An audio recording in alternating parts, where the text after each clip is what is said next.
시청자 여러분 안녕하십니까? 김동수입니다. 슈퍼위크가 시작이 되었는데요. 오늘 오전 10시에 한덕수 국무총리 탄핵심판 사건이 선고가 있었습니다. 속보로 전해드렸습니다만은 기각 5, 인용 1, 각하 2로 선고가 내려졌습니다. 아마도 헌정 질서를 바로 세우는 역사적인 결정이 아니었나 이런 생각이 들어갑니다. 이제 내일 모레 26일에는요.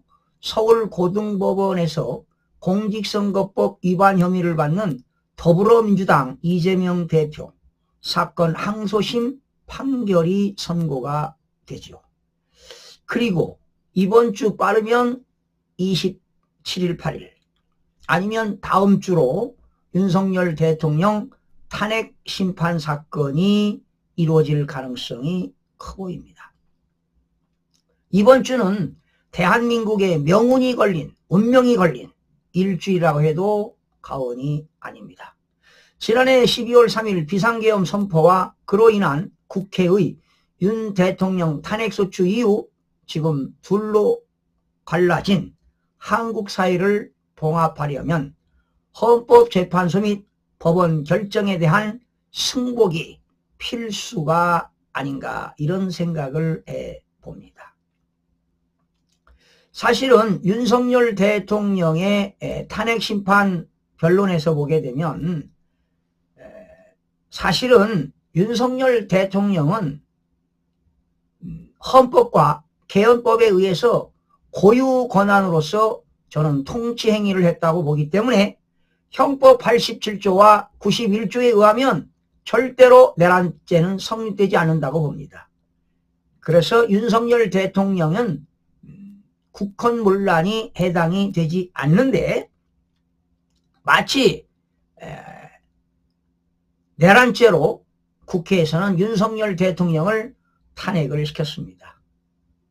그런데 이제 며칠 후면 윤석열 대통령 탄핵 결정이 나올 텐데요. 아마도 기각이나 각하로 인해서 윤석열 대통령이 복귀할 것으로 예상이 들어갑니다. 만에 열에 하나 인용이 된다면 정말 어떤 일이 벌어질까 이런 생각이 들어갑니다. 지난 2021년이죠. 미국의 도널드 트럼프 대통령 지지자들이 대선 결과를 부정하면서 의회 의사당에 난입한 1.6 사태와 같은 비극이 일어날지도 모른다는 그러한 참담한 생각이 들어가기도 합니다. 그러나 윤석열 대통령께서는 또 각오를 해야 되겠죠. 어떤 판결이 나더라도 수용해야 되지 않나 이런 생각이 들어갑니다. 그러나 그럴 일은 없겠죠. 이재명 대표는요, 선거법상, 공직선거법상 허위사실 유포 혐의로 지난해 11월에 1심에서 징역 1년에 집행유예 2년을 선고받았죠. 1학년 2반이었습니다. 그런데 선고 직후에 이재명 대표는 수긍하기 어려운 결론이라며 불복을 했습니다. 그로부터 지금 4개월이 지나 2심 선고가 이틀 앞으로 다가왔는데요. 그러나 2심에서 다 끝나는 건 아니겠죠. 대법원 상고심이 남아있긴 한데요. 1심 결론이 2심에서도 그대로 유지가 된다면 이 대표는 유죄가 확정될 가능성이 매우 큽니다. 설령 징역 1년은 아니더라도 지금 염려스러운 것이 이제 고등법원의 판사가 3명인데요. 꼭 따지자면 좌파 판사가 2, 우파 판사가 하나라고 하는데 글쎄요. 좌파 우파를 떠나서 정말 헌법과 법률에 의해서 양심적으로 판결을 내려야 될 텐데 참 걱정이 앞섭니다. 만약에 유죄가 확정됩니다. 징역은 아니더라도 벌금 100만 원 이상이죠. 500이 됐든 700이 됐든 그런 유죄가 확정되게 되면은 당연히 의원직이 상실되고요. 대통령 피선거권이 박탈이 불가피할 것입니다. 그러나 대법원까지는 가봐야 되겠죠. 자, 그러나 이재명 대표는 항소심 재판부의 판단을 무조건 수용해야 할 것입니다. 예. 그리고 이대로 사법 리스크를 아는 채 대권 행보를 계속할 것인지도 심각하게 고민을 해봐야 할 것 같습니다. 자, 여러분, 이런 상황에 민주당 박찬대 원내대표는 어제 광화문 천막 당사를 설치해 헌재에서 대통령 파면 선고 때까지 천막 당사를 운영하겠다고 밝혔습니다. 과연 바람직한 일인지요? 또한 국민의힘도 비록 당 지도부는 아니지만 소속 의원 상당수가 헌재 앞에서 탄핵 반대 집회를 열고 있습니다.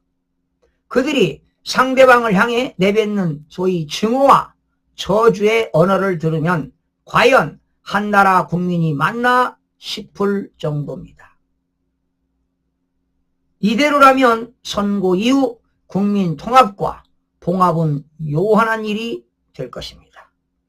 여야 지도자들은 승복만이, 그렇죠, 승복만이 나라를 살리는 길이란 각오 아래 차분히 헌법재판소와 법원 결정을 기다리는 수밖에 없습니다.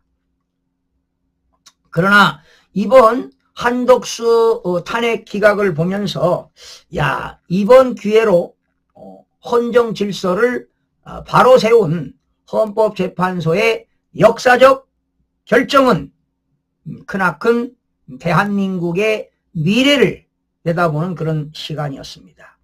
이제 민주당은 탄핵 중독의 경종을 울린 것만은 사실입니다.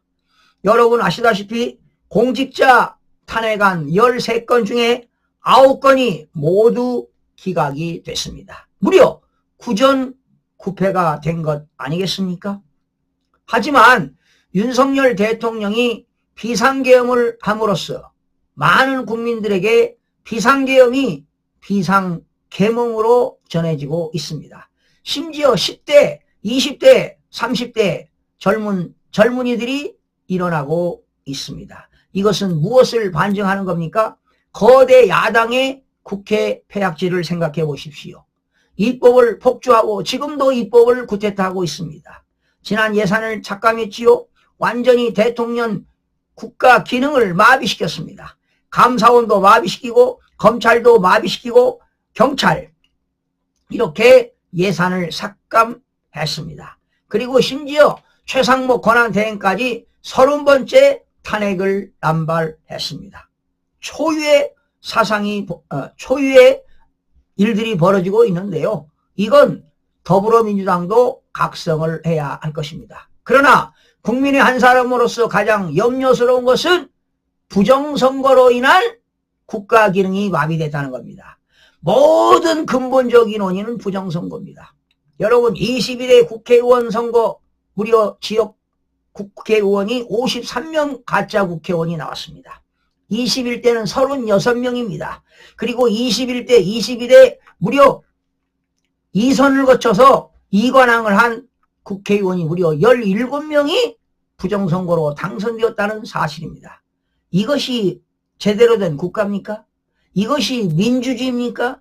여러분 민주주의의 꽃이 뭡니까? 선거 아니겠습니까? 바로 선거는 공정성과 투명성으로 국민들에게 신뢰성을 저버린 선거가 되었습니다. 이번 윤석열 대통령이 헌재에서 복귀해서 대한민국의 부정선거를 진실을 규명하고 반국가 세력을 척결하는 데 앞장서야 할 것으로 보입니다. 시청자 여러분 고맙습니다.